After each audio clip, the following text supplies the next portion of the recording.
There are mysteries that history tries to bury, but every now and then a photograph resurfaces that shakes everything we thought we knew. In 1961, Michael Rockefeller, son of one of the most powerful families in America, vanished without a trace in Papua New Guinea. For decades, his disappearance was marked as an unsolved tragedy, explained away by theories of drowning or being lost at sea. But then researchers zoomed into an old photograph, and what they discovered made them turn pale. Hidden within the grainy image was a chilling clue that hinted at something far darker, the possibility that Michael Rockefeller had been kidnapped, and his fate tied to the most secretive tribal practices of Papua New Guinea. This is not just a disappearance story. It is a deep dive into a mystery that blends wealth, power, indigenous culture, and a secret that refuses to stay buried. The Rockefeller Legacy. To understand why Michael Rockefeller's disappearance is so unsettling, you need to know who he was. Michael was the youngest son of Nelson Rockefeller, who would later become the Vice President of the United States. The Rockefeller family was one of the wealthiest and most influential dynasties in America. Their name symbolized power, oil, and the kind of reach that spanned across nations. When someone from that family vanished, it was not just a personal tragedy, it became an international scandal. Michael, however, was not content with simply enjoying wealth.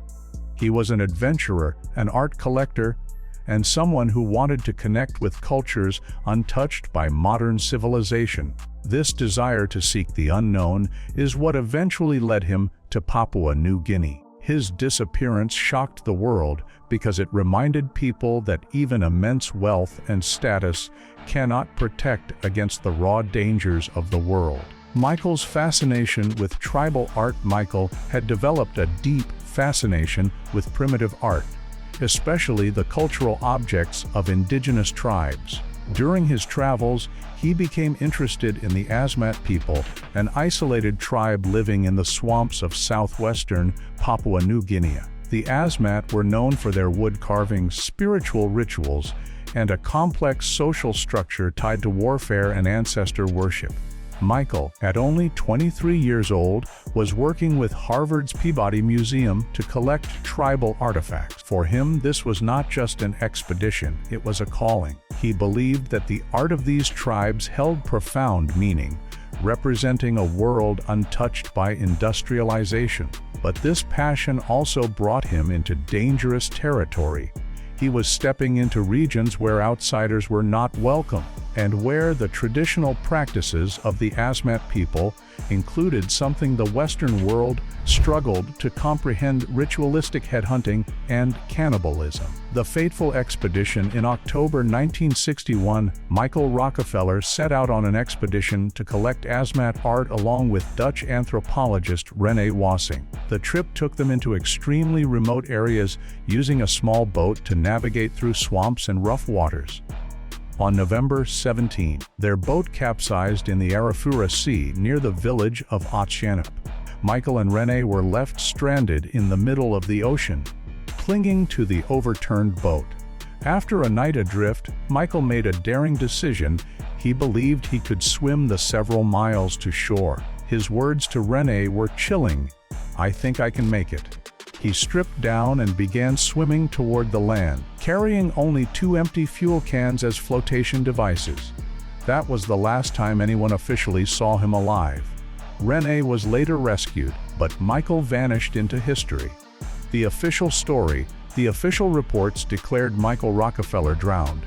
The reasoning was simple: the currents in the Arafura Sea are deadly, sharks and crocodiles populate the waters, and swimming for miles was considered suicide. For decades, this remained the dominant explanation. Newspapers carried headlines that read like an obituary, painting him as a tragic adventurer who underestimated nature. The Rockefeller family held memorial services, and though they grieved, they accepted the idea that he had drowned. But the locals in Papua New Guinea told a different story. Whispers among the Asmat people suggested that Michael did not drown. According to their accounts, he reached the shore, But what happened next was far more disturbing than anyone wanted to believe. The tribal tensions. To understand what might have happened to Michael, you need to know the political situation of Papua New Guinea in the 1960s. The Dutch still controlled the western half of the island, but their authority was weak, and tribal groups often resisted outside influence. The Asmat in particular had a violent history with Dutch colonial officers. In 1958, a bloody conflict known as the Oostgeneep massacre took place when Dutch soldiers killed several Asmat men. This left a wound in the tribe's collective memory, and in Asmat culture, vengeance was deeply tied to spiritual balance. If an enemy killed one of their men, balance could only be restored if the tribe killed and consumed someone from the enemy side. To them, this was not just violence, it was sacred justice. So when Michael Rockefeller appeared on their shores, some say he was seen not as a visitor, but as an opportunity to restore balance through ritual killing. The first clues of survival, several local villagers claimed that Michael made it to shore. According to stories passed down within the tribes, he was spotted swimming toward land and later captured by Asmat warriors. Some missionaries in the region even reported hearing confessions from locals who admitted to participating in the killing of a white outsider. These confessions were often vague but chilling. They spoke of a foreigner being speared, beheaded, and then consumed as part of a ritual. The Dutch authorities at the time denied these rumors, perhaps because admitting such an outcome would have sparked international outrage. For years, the Rockefeller family refused to comment, possibly knowing more than what the public was told. The photograph emerges decades later. The story resurfaced in an unexpected way. Researchers stumbled upon a photograph taken in 1961 showing a group of Asmat men in a canoe. When this photograph was re-examined with modern technology, something extraordinary appeared. Among the figures, there seemed to be a light-skinned man, seated and looking distinctly different from the rest.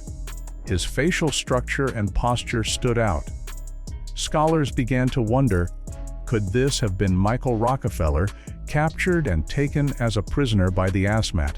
The idea that he may have lived beyond the official account was both thrilling and horrifying. If true, it would mean Michael had not drowned but instead faced a far darker fate. Why the photo made people pale? When the photo was zoomed in, the man's features seemed undeniably European.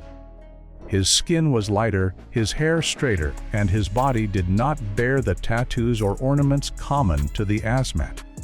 The discovery left researchers pale because it hinted at the unthinkable. Michael Rockefeller may have been alive when this photo was taken, possibly days or weeks after his supposed drowning.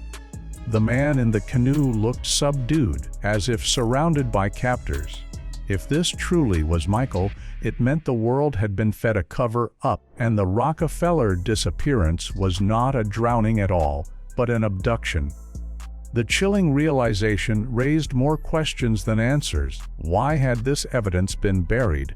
And why did the Dutch and American authorities remain silent? The cover-up theory. The photograph stirred suspicion that a cover-up had taken place. Why would governments or institutions want to hide the truth? One explanation is political.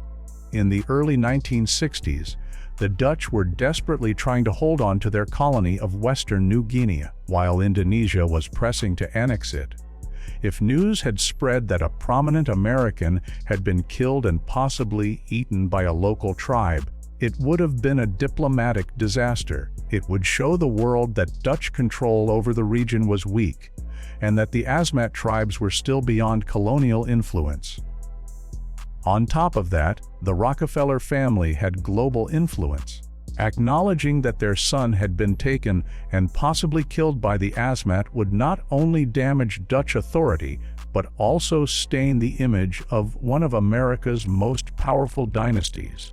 By declaring drowning as the official cause of death, governments avoided embarrassment and the Rockefeller family could mourn without facing the grotesque details of what may have truly happened. The cover-up theory suggests that officials knew far more than they admitted and chose silence to protect political and family interests. Missionary Testimonies. Some of the most compelling accounts about Michael's fate came from missionaries stationed in the Asmat region. Roman Catholic and Protestant missionaries often lived close to tribes, learning their languages and customs. Several missionaries reported hearing stories from Asmat men who admitted to killing a white man around the time of Michael's disappearance. These were not vague rumors. They included details about spearing him, removing his head, and consuming parts of his body in a ritual act of vengeance. One missionary claimed he was told the killing was a direct act of justice for the Dutch massacre in 1958. To the Asmat, Michael Rockefeller was not seen as an innocent outsider, but rather as a symbolic stand-in for Dutch colonial violence. What made these testimonies chilling is that the missionaries often trusted their sources. The Asmat did not brag or sensationalize the story. They described it as part of their spiritual duty. These accounts later resurfaced when researchers revisited the case. But at the time, they were dismissed by authorities who did not want the truth to become public. Cultural beliefs of the Asmat. To outsiders, the possibility of ritual killing and cannibalism sounds monstrous.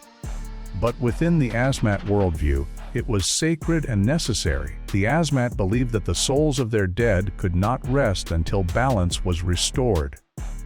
If an Asmat warrior was killed, the spirit would wander and cause misfortune until vengeance was taken. Killing and consuming an enemy was a way to honor their own dead, absorb strength, and restore harmony. When Michael Rockefeller washed up on their shores, he represented more than a foreigner. He was a chance to heal a spiritual wound inflicted by the Dutch.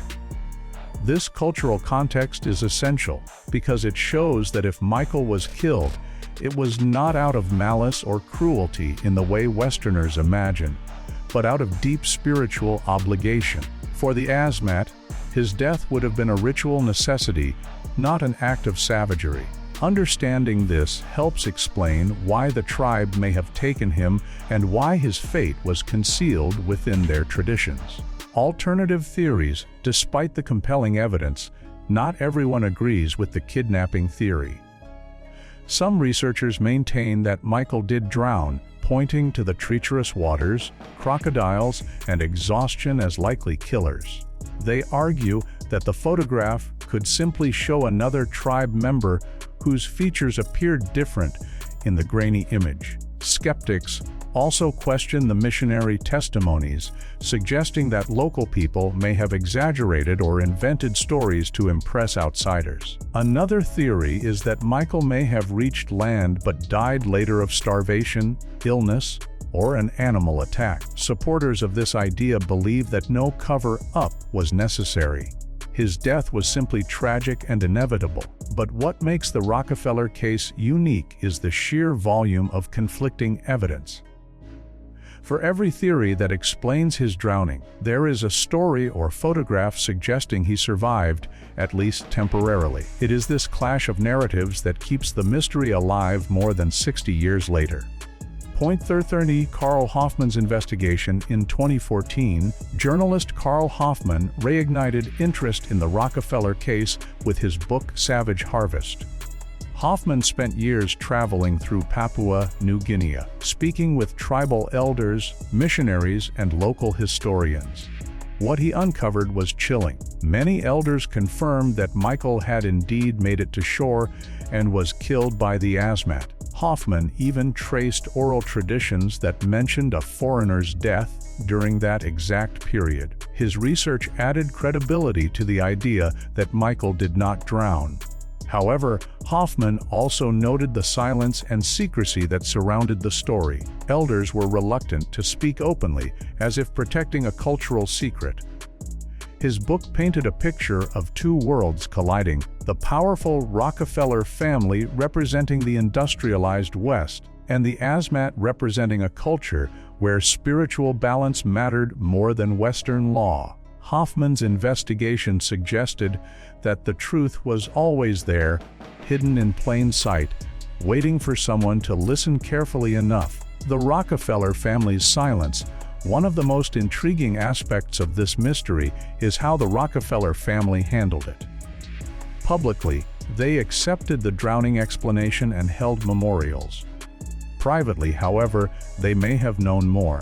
Some reports suggest that Nelson Rockefeller received unofficial accounts about Michael's possible fate, but chose not to pursue them. The reasons could be many: protecting the family's reputation, avoiding scandal, or sparing themselves the trauma of knowing the gruesome truth. Even decades later, the Rockefellers have remained silent on the kidnapping theories.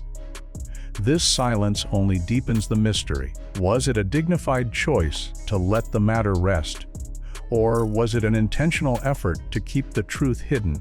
The family's lack of public inquiry has fueled speculation that they knew Michael's disappearance was more than drowning, but preferred the world to believe the simpler story. The photo revisited with technology. When the 1961 photo was revisited with advanced imaging techniques, new details emerged. The figure in the canoe was enhanced to show sharper outlines, revealing more distinctly European features. His head shape, nose, and posture looked strikingly different from the Asmat men surrounding him. Researchers argued that it was unlikely to be just another villager. Some even compared the image with known photographs of Michael and noted eerie similarities. What made this discovery so powerful is that it offered a visual anchor to decades of rumors and testimonies. It was no longer just stories from missionaries or speculations from journalists. It was a photograph that seemed to capture Michael Rockefeller alive, days after his disappearance. This single image turned a half-century-old cold case into a fresh, burning question: if Michael survived the sea, why did he never return, and who decided his fate in the jungles of Papua New Guinea? Silence among the Asmat. When outsiders questioned the Asmat about Michael Rockefeller, they often responded with silence or evasive answers. This silence itself became a clue. In many tribal cultures, certain events are not meant to be spoken about openly, especially when they involve sacred rituals or acts of vengeance. For the Asmat, talking about a killing tied to their spiritual balance could be seen as disrespectful to ancestors. Anthropologists noted that the tribe sometimes displayed embarrassment when the subject was raised, as if acknowledging something they could not deny but also could not openly admit. Over time, younger generations heard the story in fragments, passed down like a guarded family secret. The silence preserved the mystery, but it also gave weight to the possibility that something truly happened. If Michael had simply drowned, there would be no reason for the Asmat to treat his story with such caution. Their reluctance hinted at truths hidden in ritual, memory, and cultural obligation. The ethical dilemma. The Rockefeller case also raises an uncomfortable ethical question. Should we judge the Asmat by Western moral standards, or should their actions be understood within their cultural framework? To the Western world, the idea that Michael may have been killed and consumed is horrifying. But to the Asmat, it may have been an act of spiritual necessity. Anthropologists argue that imposing Western morality on indigenous practices ignores the complexity of cultural traditions. Yet, at the same time, Michael was a human being, a young man of 23 who never returned home. His disappearance forces us to ask, how far should cultural relativism go? Should his death, if it happened as described, be considered murder or ritual duty? This ethical debate is what makes the Rockefeller case more than just a mystery. It is a clash between worldviews, a confrontation between modern values and ancient traditions that refuses to be easily resolved. The Dutch colonial silence. The Dutch government's role in the story is one of calculated silence. At the time, Western New Guinea was a political hotspot. Indonesia was pressuring to take control, and the Dutch needed to project stability. Admitting that a member of one of America's most powerful families had been killed by a local tribe would have been catastrophic for their authority. Reports suggest that Dutch officials conducted quiet investigations, even sending patrols to question villages, but quickly closed them without public disclosure. Some anthropologists who worked in the region later claimed that Dutch officers hinted at knowing the truth, but were forbidden to speak of it. The silence preserved political control, but it also allowed the Rockefeller family to accept a sanitized version of events. The Dutch silence was not just about protecting themselves, it was about preventing the eruption of international scandal at a time when colonial power was already collapsing. Modern investigations in recent decades, modern journalists and filmmakers have tried to uncover the truth. Documentaries have been produced, researchers have revisited the Asmat region, and advanced technology has been used to re-examine old evidence. Yet the mystery remains unresolved. Some elders interviewed in the 2000s confirmed the story of a white man being killed, while others dismissed it. DNA testing has been suggested but never fully pursued, partly because no physical remains of Michael Rockefeller have ever been officially found. Each modern investigation stirs renewed interest, but the deeper researchers dig, the more they confront a wall of silence, both from tribal tradition and from the powerful Rockefeller family. What is remarkable is how this story refuses to fade. It is as if Michael's disappearance is destined to remain one of the world's great unsolved mysteries, locked in a space between fact, rumor, and cultural secrecy. The role of photography in truth, the photograph remains one of the most haunting pieces of evidence in the Rockefeller case. In an age before digital manipulation, photographs were seen as near absolute proof. Yet here we have a photo that both reveals and conceals. Zoomed in, the figure looks undeniably different. But skeptics argue that poor lighting, grain, and the human tendency to see patterns create illusions. The Rockefeller case shows how photographs can become battlegrounds for truth. What one person sees as evidence of survival, another sees as coincidence. This tension highlights the difficulty of uncovering history through fragments. A single photo cannot give us the whole truth, but it forces us to look harder, ask deeper questions, and acknowledge the unsettling possibility that what we have been told is not the full story. The Rockefeller legacy in art. One overlooked part of this story is Michael's passion for art and how it influenced the world. Before his disappearance, he had collected hundreds of Asmat carvings, shields, and ritual objects. These artifacts were sent back to New York and became part of the Museum of Primitive Art, which his father founded. Today, many of those works are housed in the Metropolitan Museum of Art. Michael's legacy, therefore, is not only a mystery, it is also cultural preservation. Ironically, while his own fate may remain unknown, the art he collected has achieved immortality, celebrated in one of the greatest museums in the world. Some argue that his disappearance gave his work even more meaning, transforming him from a collector into a symbol of the cost of cultural exploration.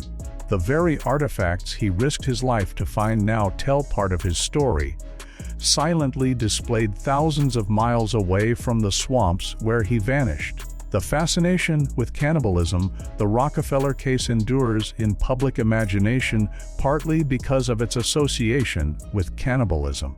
The idea that a wealthy young man from one of the richest families in the world may have ended up as part of a tribal ritual shocks the imagination. It represents a reversal of power, the heir of industrial wealth, reduced to prey in a ritual older than civilization itself.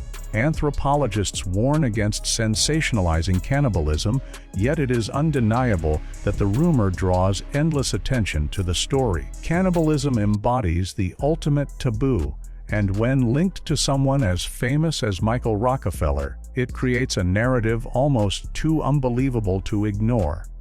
Whether or not it truly happened, the idea itself has become inseparable from his disappearance, fueling books, films, and debates for more than 6 decades.